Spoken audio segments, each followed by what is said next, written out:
Yeshayahu, Isaiah, chapter 10. Woe to those making unrighteous inscriptions, and writers who have prescribed toil, to keep the needy back from right ruling, and to take what is right from the poor of my people, that widows become their prey, and orphans their plunder. What shall you do in the day of visitation, and in the ruin which comes from afar? To whom would you run for help? And where would you leave your wealth? Without me they shall bow down among the prisoners, and fall among the killed. With all this his displeasure has not turned back, and his hand is still stretched out. Woe to Asher, the rod of my displeasure, and the staff in whose hand is my displeasure. Against a defiled nation I send him, and against the people of my wrath I command him to seize the spoil, to take the prey, and to tread them down like the mud of the streets. But he does not intend so, nor does his heart think so. For it is in his heart to destroy, and to cut off not a few nations. For he says, Are not my princes sovereigns? Is not Calno like Carchemish? Is not Hamath like Arpad? Is not Shamaron like Damascus? As my hand has found the reins of idols, whose carved images excelled those of Jerusalem and Shamaron, as I have done to Shamaron and her idols, do I not do also to Jerusalem and her idols? And it shall be when Yahweh has performed all his work on Mount Zion and Jerusalem, that I shall punish the fruit of the greatness of the heart of the sovereign of Asher, and the boasting of his haughty looks. For he has said, By the power of my hand I have done it, and by my wisdom, for I have been clever, and I removed the boundaries of the people, and I have robbed their treasuries, and I have put down the inhabitants like a strong one. And my hand finds the riches of the people like a nest, and I have gathered all the earth like forsaken eggs are gathered. And there was no one who moved a wing, nor opened a mouth with even a peep. Would the axe boast itself over him who chops with it? Or the saw exalt itself over him who saws with it? As a rod waving those who lift it up, as a staff lifting up those which it is not wood.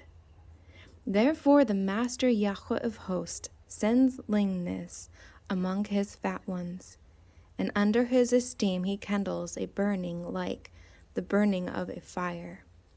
And the light of Israel shall be for a fire, and his set apart one for a flame.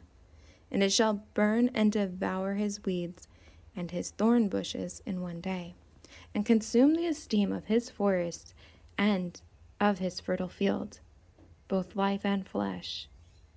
And they shall be as when a sick man wastes away, and the remaining trees of his forest shall be so few in number that a child records them.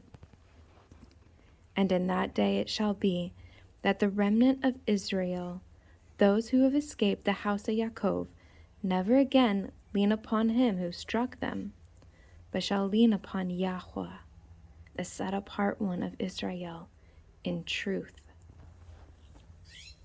A remnant shall return, the remnant of Yaakov, to the mighty El. For though your people, O Israel, be as the sand of the sea, yet a remnant of them shall return. A decisive end, overflowing with righteousness. For the Master Yahweh of hosts is making a complete end, as decided, in the midst of all the earth.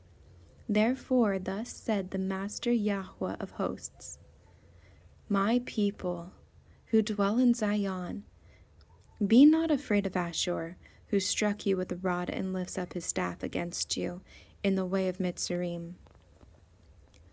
For yet a little while, and the displeasure shall be completed, and my displeasure be to their destruction. And Yahweh of hosts stirs up a lash for him, as the smiting of Midian at the rock of Oreb. And as his rod was on the sea, so shall he lift it up in the way of Mitzrayim. And in that day it shall be that his burden is removed from your shoulder, and his yoke from your neck, and the yoke shall be destroyed because of the anointing oil. He shall come upon Arath. He has passed Migron. At Michmash he stored up supplies. They have gone through the pass. They have taken up lodging at Geba. Ramah is afraid. Geba and Shaul has fled. Lift up your voice, O daughter of Galim. Listen, Laisha, O poor Anoth. Madmenah has fled. The inhabitants of Gibim sought refuge. Yet he remains at Nob that day. He shakes his fist at the mountain of the daughter of Zion, the hill of Jerusalem. Look, the Master, Yahweh of hosts, is lopping off the branches with an awesome crash, and the tall ones are cut down, and the lofty ones laid low. And he shall cut down the thickets of the forest with iron, and Lebanon shall fall as a mighty one.